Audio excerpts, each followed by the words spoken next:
Seahawks fans, wherever you may be. Welcome back for another edition of the Seahawks Playbook podcast. Join your host, Bill Alvstad, and co-host, sports writer and football analyst Keith Myers, as we talk Seahawks football.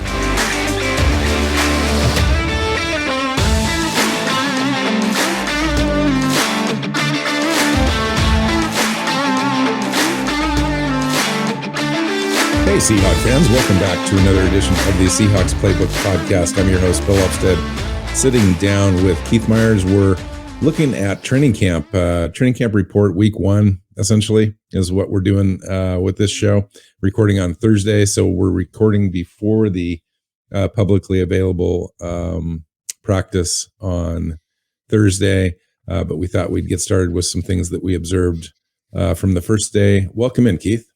Yeah, so there's 1 day of practice in the books, and it sounds like the defense dominated overall on that one, which we kind of expect at this point in training camp. You usually see offenses get off to a rusty start, and defenses do well since most of they're not hitting and they're not doing that kind of stuff, so there's no breaking tackles. You get up, you touch someone, plays over. So it does make defending a little easier as well. Yeah. Well, I expect the defense to be in front of the offense almost the entire preseason because of just the quarterback position. Pete Carroll kind of alluded to that a little bit after practice. We noted prior to our pushing record that there were a few reports about the quarterback struggling more than just a bit, looking a little rusty, not completing things, throwing an interception or two. And I'm not exactly sure I expected that, but it doesn't surprise me. Yeah, it doesn't surprise me at all. I kind of expected Geno Smith to be a little sharper just because he's been with the team for 3 years. He knows the offense. He was here last year with the offensive coordinator, Shane Waldron, and I expected him to be a little sharper. But overall, it's the first day of practice. I have a question for you. So you know that Russell Wilson built a rather substantial reputation for off-season workouts, specifically as it related to inviting players, to California or to Hawaii or Mexico or wherever they were going to meet up and run through, a week and a half worth of drills and throws, and also meeting up with individual wide receivers, tight ends for just throwing. And I was wondering if you've heard anything about Geno Smith or Drew Lock doing such a thing this offseason. No, not at all. I haven't either. Is that concerning to you? It is, but it's also not. Part of the reason Russell Wilson did it was because when he would bring like DK Metcalf in, to run routes for him and for them to work, he paid for that. He flew Metcalf out and all of that. Wilson was making a lot of money when he was doing that stuff. Lock's not, Geno's not really. So it's one of those things where I'm not as surprised. It's also not as common as you'd think around the league. You see a few star quarterbacks do it, but most of the teams don't have that kind of faux off-season program. Interesting. Yeah, I would think that, if guys are in the same city, that they'd get together and throw. But I didn't even hear about that. So Pete Carroll came out and basically said, listen, things haven't changed in relationship to Geno Smith being the starting quarterback or in the first spot in the driver's seat right now. Drew Lock is still, learning the system. Of course, he's been saying the same thing for 4 months now. So I'm kind of getting a little tired of Drew Lock learning and being behind because he hasn't yet picked up all the terminology or whatever. These guys should be fairly close on that respect right now. Yeah, I think but Geno he doesn't Smith have any reps. True, but he's got all that mental stuff going on. The mental stuff is fine, but you need the reps. You need to get in there, actually do it, and it's different looking at it on a page than it is out on the football field and having guys rush at you and all that kind of stuff. He needs reps in the offense. So I'm not as concerned about that at all. And part of it is it's just Geno started out in the lead because he's been here and because of the respect that everyone in the locker room has for him. Like, he's really popular in the locker room. And so Pete Carroll, knowing how to manage a locker room as he does, says Geno's in the driver's seat, because if Luck comes up and beats him out, the players will have noticed too. It's not going to be, quarterback competition and all that. It's going to be, they're going to notice that the best guy won the job. But if it's really tight and whatever, and neither one of them is taking control of it, then you go with Geno because of locker room stuff. So I just think that that's kind of where all that came from. So before we get too far along, I kind of wanted to pause just a little bit and talk about some notable off the field decision making that went on. First of all, KJ Wright came back, signed a 1-day contract to retire as a Seattle Seahawk. That was pretty cool. The team kind of held a press conference today for him to be able to speak to the media, and that was nice as well. KJ Wright's always going to be viewed as Robin to Bobby Wagner's Batman. There's just something about that relationship. They came in together basically, and they operated the defense through the Legion of Boom, through the Super Bowl era, and so they'll always be kind of tied together. But KJ Wright was just more than that. I think he stood on his own. He was a classy player all the way. He made some very impactful plays, multiple seasons for the Seahawks 11, all told, and really well known for blowing up screen plays and just taking it out on some players over the middle. And so I think he deserves credit in his own right, and likely end up on the Ring of Honor at some point. Yeah, I mean, he's questionable on whether he gets there or not. Just because, he is viewed as Robin to Bobby Wagner's Batman. But at the same time, like, he was so instrumental in a lot of what he did. He was good enough that he let Bobby Wagner play free. He didn't have to worry. If he got upfield too far and the running back cut back, he knew that KJ Wright was going to be there to make that play. So it allowed him to play faster and freer. And so, I mean, he's like right on that bubble on whether or not he's Ring of Honor worthy. I mean, he's a very, very good player. And I think that I worry that he's going to be underappreciated as we go forward.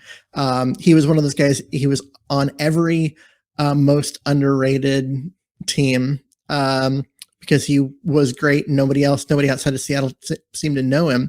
But one Pro Bowl, Keith. I know. That's the thing. That's just kind of disgraceful in a way. He was I'm sure he just fell short, in a number of those years, an alternate, or just didn't make it quite there. But he deserves to be in the conversation, at least to be on the Ring of Honor. I think as well, he wants to remain in Seattle, kind of hang around the team, possibly looking for an opportunity to get into coaching. And it seems to me that Pete Carroll and company would be amicable to something like that. But we'll see as time goes on. Yeah, if he wants to get into coaching, sign him up. Done. Where's the contract? Let's make this happen. Very smart player. That he has stuff that he can teach these younger players. Let him do it. Yeah, the guy knows his stuff. So the other couple of things are not quite as happy. Chris Carson was let go as you predicted.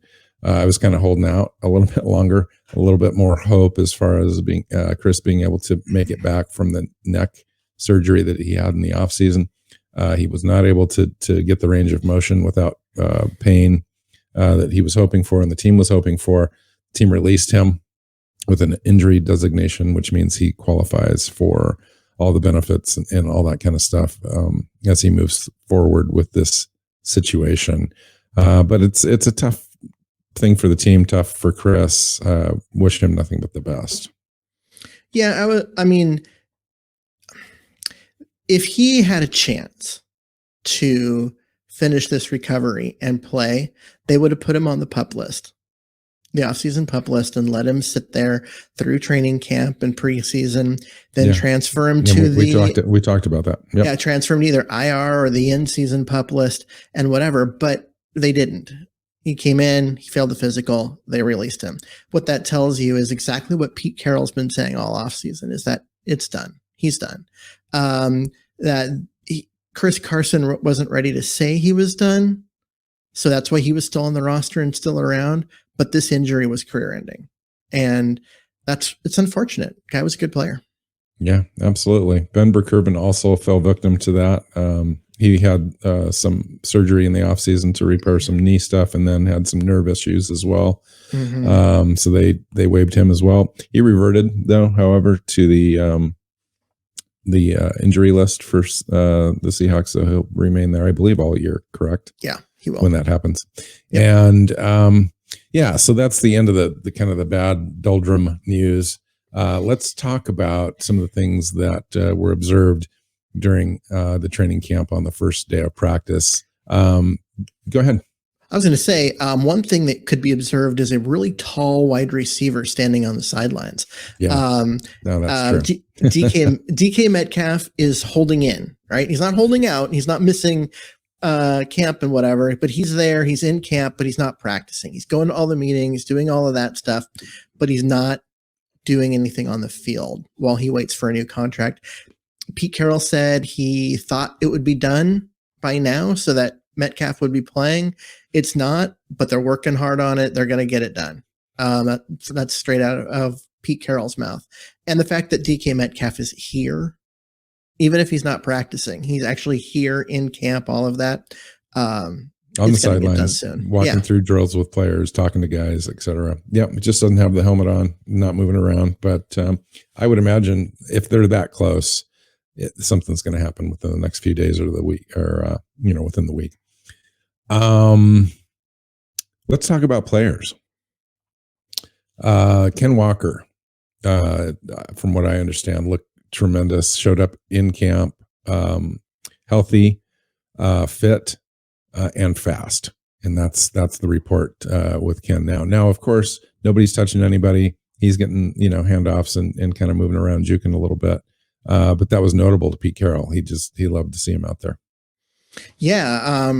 I mean, there's your number one running back, but let's not count out Rashad Penny, who I know he didn't do much with OTAs and mini camps and all of that, but he came into camp ready to roll and ready to practice. And his weight's up to 237. As what I read, which is crazy to me. I mean, that's nearly as big as what's the kid from Tennessee? Derrick Henry. That's Derrick Henry size, basically. Save a couple pounds. But this isn't like he gained that weight by eating a bunch of bacon cheeseburgers. Like, he looks fit and cut at 237.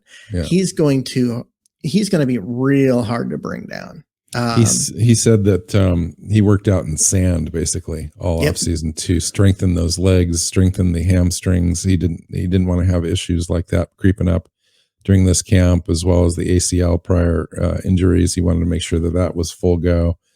And so, he showed up as strong, quick, and agile as ever.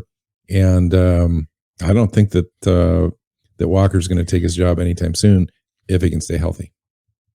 Yeah, I don't know. It's a nice competition to have. You've got big and fast versus quick and fast.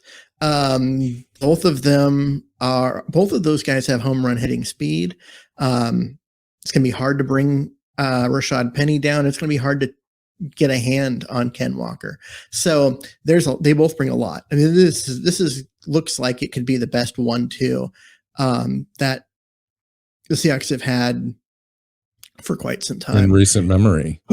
Yeah, really? Because I mean, because even when they had Marshawn, who was, freaking amazing, like they never really had. I can't even right now tell you who was behind Marshawn Lynch.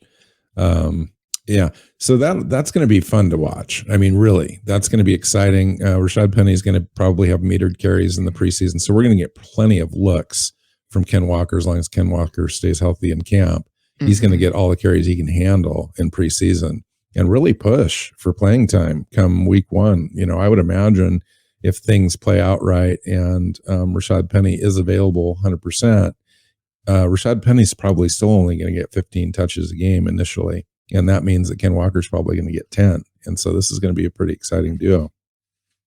Yeah, I mean, it is going to be interesting. Rashad Penny always did better with more touches.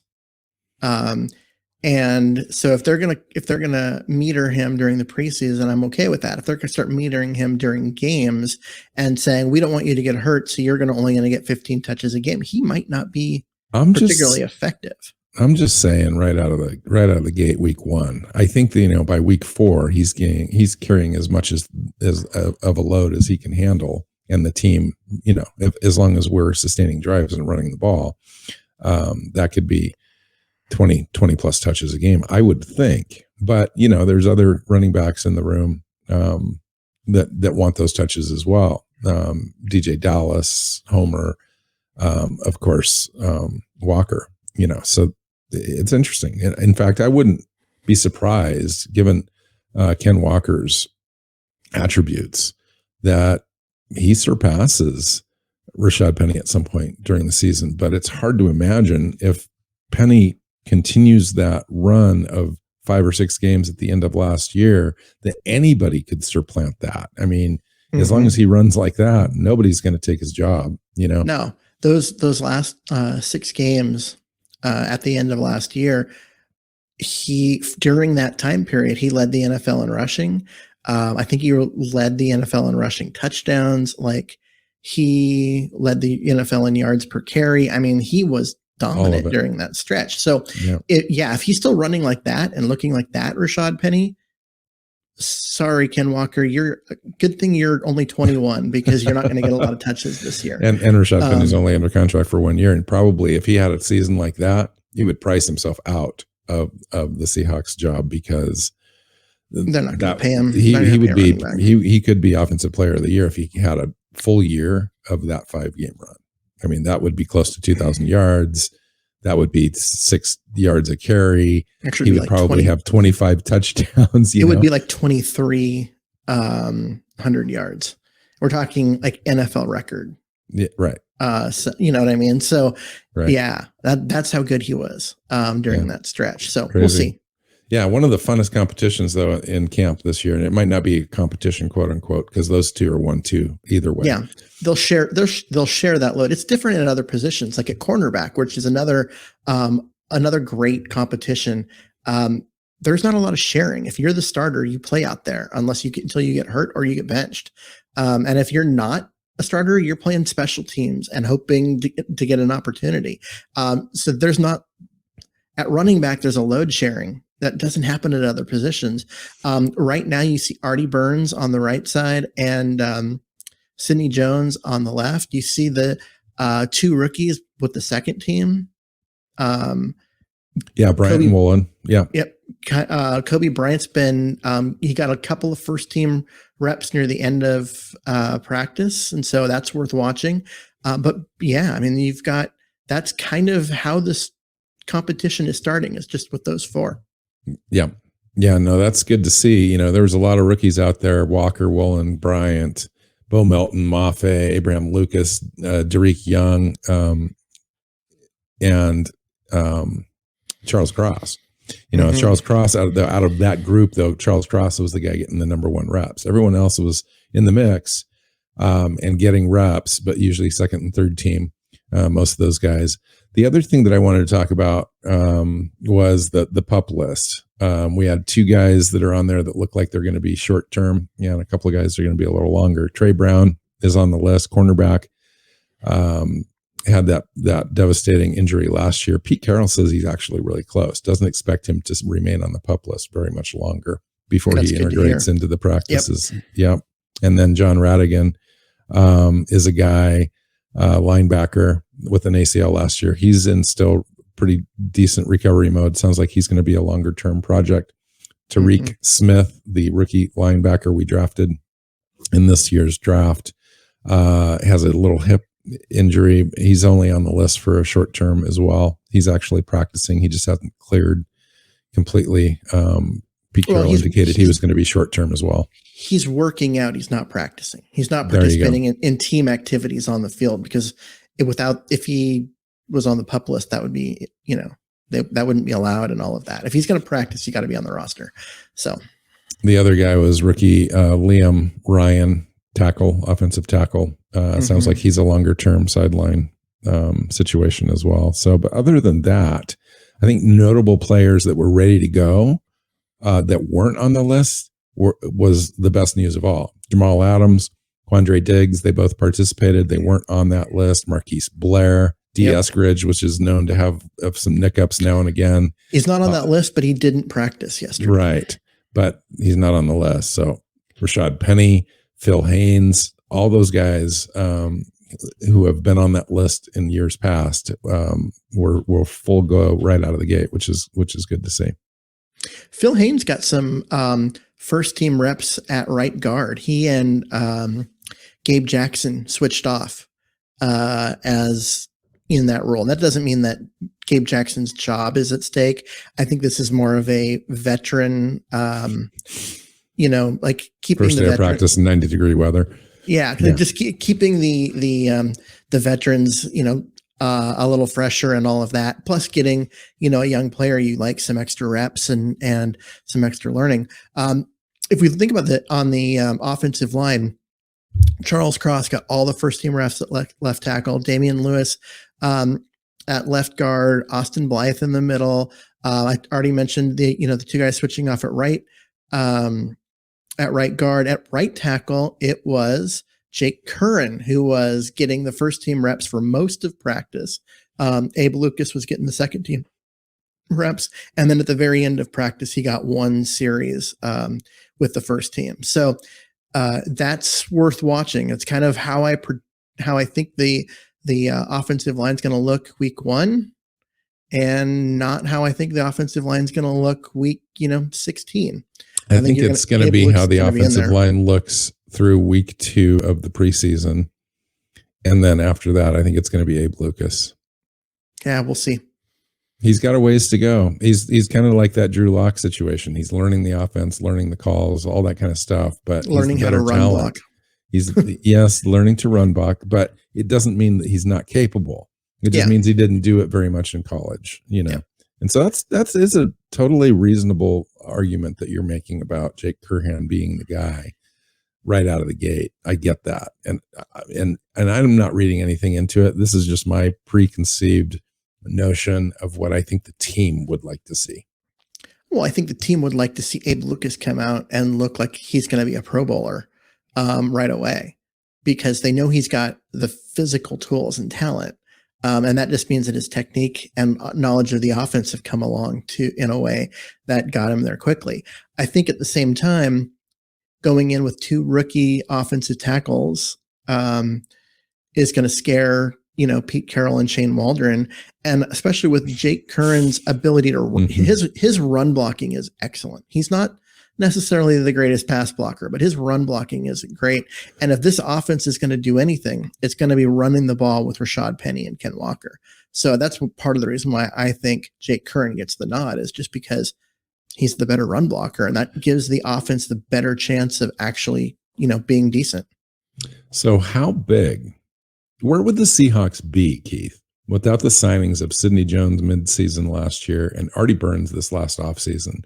These 2 guys that most Seahawk fans are really not that familiar with, especially Artie Burns, come in right away and they're getting starter reps in practice. Now, part of that is Trey Brown's out. And we don't know exactly where he's going to be when he comes back. He may take 6 to 8 weeks to really kind of get in to the groove and even challenge for a starting spot. He might get some rotation. But to have those guys in there, and from every indication, Sidney Jones and Artie Burns are playing at a really decent, better than average starter caliber kind of corners. And in this new defense, especially Artie Burns coming in, really knowing the defense that they're wanting to put in. I think it's huge. Well, Sidney Jones was a guy who was very highly touted coming out of college, and everyone thought he was going to be really good. And unfortunately, he was really injured, and he basically didn't get on the field because he was always banged up. And ultimately, Jacksonville got bored with him and traded him to Seattle. And Seattle reaped the benefits of that. Once he learned the defense, he became the starter, and the defense got significantly better. Yeah, I mean, that was a great trade. It was a great move to get him in. Where would the secondary have been last year without him, right? Because he was one of the big key cogs in making that defense work. And he's going to be again this year. And Artie Burns was brought in because of his familiarity with Sean Desai and the way they want this defense to work.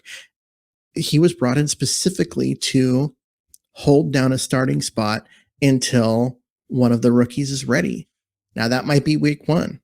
That might be week 6. It might be next year. We'll see. That's a great point. I mean, he was specifically brought in to kind of help the coaching staff. And I don't know if they expected him to start. Pete Carroll sounded a little surprised in the offseason when they did the, the initial mini camps, that Artie Burns really stood out. And now it's emerging that he's getting starter reps. I just think it's a great thing. When he was drafted in the first round, back into the first round with Pittsburgh, he kind of washed out there.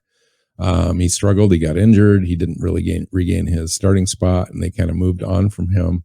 And Chicago grabbed him, and then he got a little hurt again. Played really well at the back end of last year, like the last half of the season, and I think that's where he regained the trust of Sean Desai. They brought him in. Most coaches don't bring a lot of guys in that have played with them in the past. So when they do, it's notable because, he's a secondary coach first and foremost. And if he's got Artie Burns in his corner, that says a lot. And so I'm very curious to see what he looks like out on the field in this defense. Yeah. I mean, just knowing what this defense is going to look like is still up in the air. Like we got to get used to the new scheme and all of that. But yeah, what does he look like? How does he play out there? I mean, he is kind of the defensive Rashad Penny, right? Always hurt, all that potential never used because he was always hurt. Finally, the back half of last year had a run of games where he played really well. Can he maintain that, or is he going to get hurt again? Well, we hope not, but we do have Bryant and Wolin. So everyone is talking about Wolin's size, but not talking about the actual skill level. So I haven't heard yet what he looks like defending. Is he holding his own, or does he have a long ways to go? Is he closer to getting a nice rotation going, or is he going to ride the bench for a while and play special teams? We just don't know. Every indication, however, though, with Kobe Bryant, is this kid's more ready than not. Yeah. And that was the case when he was drafted. I mean, he was drafted because he was ready to play now. Maybe not have the highest ceiling, not viewed as a guy who with Pro Bowl potential, but ready to start day one. That was, the scouting report on him. And so Seattle grabbed him for that reason.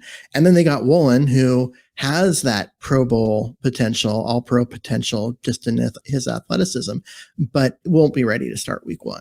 So we'll see. Yeah, we will see. We will see. And maybe he is. Who knows? I mean, we went through the first practice. Nobody knows. Nobody's really talking about him. But by the time it's all said and done, maybe the kid's just the hardest worker in the world, comes in and lights the thing on fire, and all of a sudden he's playing a ton. That wouldn't be the worst thing in the world. Yeah. I look at Richard Sherman. There are a lot of similarities there. Size, speed, former wide receiver, moved to defensive back late in college, all of that. It took Richard Sherman 6 weeks into the year. And then he was only playing because of injuries to the guys above him. And he excelled after he got on the field, but it took him time. And we all know that Richard Sherman at that point in his career was one of the hardest working guys in the NFL, one of the smartest guys at picking up, all the little cues and all the little nuances of everything. It still took him 6 weeks. So I don't want to put any kind of pressure on Wolin. Let's just sit back and enjoy it as it happens. The last thing I wanted to talk about is the team speed. So that's the big overarching thing that really stood out to Pete Carroll.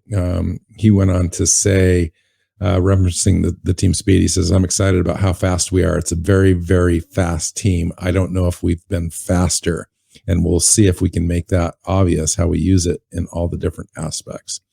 So, you've got, and he's got to be referring to Penny and Ken Walker and DK and Tyler and Bill Melton and some of the guys on the defense as well. I think that he's a defensive coach. One of the things that he's looking at is the difference between KJ Wright and Bobby Wagner, who were awesome, but you could tell they'd lost a step. They were both slower significantly over the last 2 or 3 years, or last 2 years, than they had been earlier in their career. And now with Jordan Brooks and why can I never remember his name? It's not a good sign for him. Cody Barton. Those guys are fast. They are really fast. They're not going to be, I mean, I don't think Cody Barton's ever going to be as good as KJ, and Jordan Brooks, I think, is going to be outstanding, but there's only one Bobby Wagner. I mean, he's a Pro Bowler. I'm a Pro Bowler. He's an All-Pro, 7-time All-Pro. He's a Hall of Famer going to be. So I don't think the expectation of him matching that is fair. But yeah, I mean, the speed at linebacker is going to be noticeable.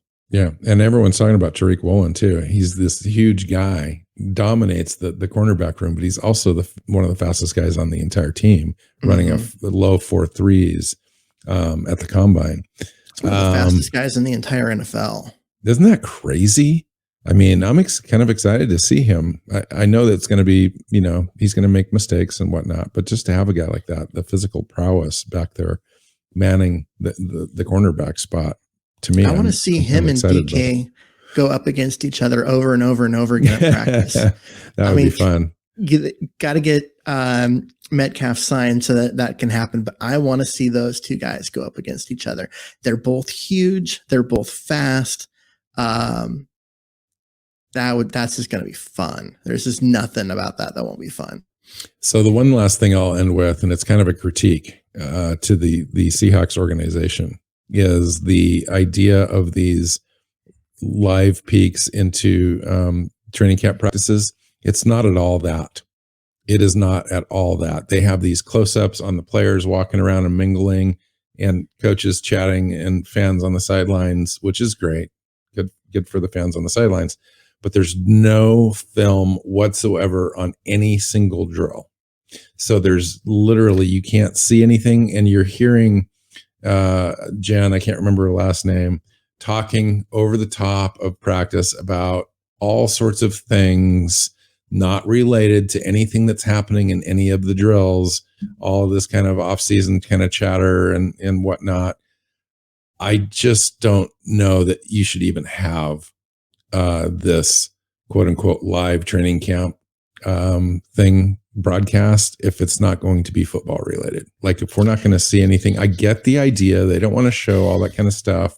Nonetheless, they could have something, run some, the generic drills here where it's just guys lining up and firing off and hitting bags or whatever. That's what it's supposed to be. I mean, that literally is what this live feed is supposed to be. And it's what it was for years with Tony Ventrella and Warren Moon running it, but they're not running it anymore. It's got pushed off to, I think it's the Q13 crew, the local Fox station. And they've turned it into they've got talking heads there, and you're looking at them. I don't care about them. I don't want to hear them. I want to listen to practice. I want to all that kind of stuff.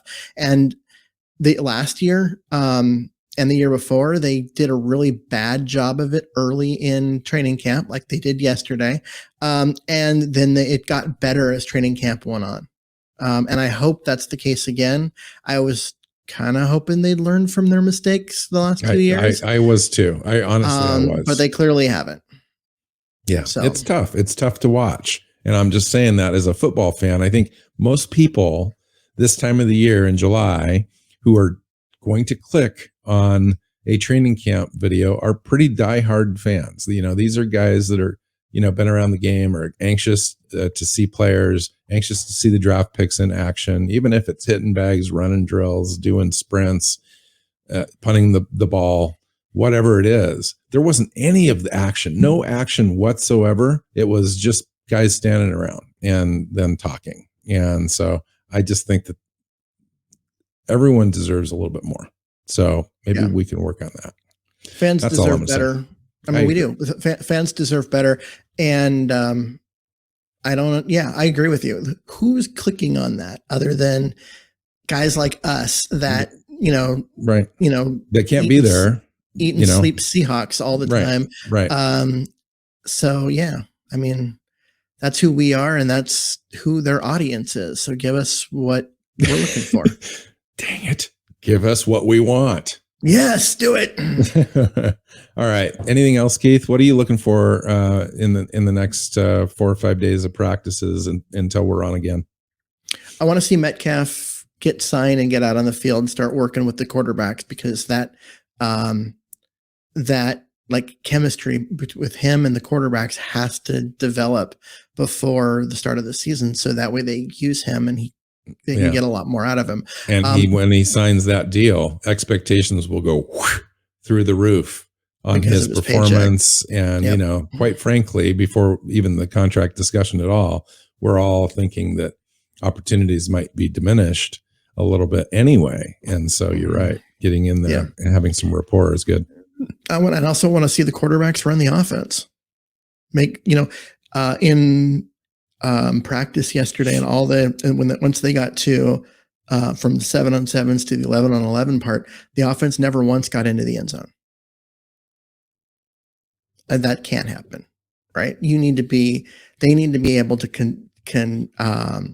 continue drives, get down there in the red zone, score. And we're not even playing football. We're just running drills. They're just running. Yeah, it's padless practices, no contact, and they're struggling to move the ball. So that can't continue. I need the quarterbacks to step up and look not awful. Not awful. That is the level that we're looking for right now. Yes, my expectations aren't that they're going to be great, because I don't think that's ever possible. I want them to be not awful. If they can get up to a point of not awful, I think this offense has a chance to do okay because of the running game. There's got to be some marketing opportunities in here for that not awful thing. I think that we need some t-shirts or something. Drew Lock's picture. It's a just be not awful. Just be not awful. Dang. That is a bar that I think we should all attain to. All right, let's get out of here. Find Keith on Twitter at Myers NFL. You can find me at NWC Hawk. You know where the show's at. Listen to, subscribe, and share, man. Take care. Go Hawks. Go Hawks. Seahawks Playbook podcast listeners, thanks for joining us for another edition of the show. You can find us on Twitter. Bill is at NWC Hawk. Keith is at Myers NFL. And the show is at Hawks Playbook. You can listen and subscribe to the show at SeahawksPlaybook.com.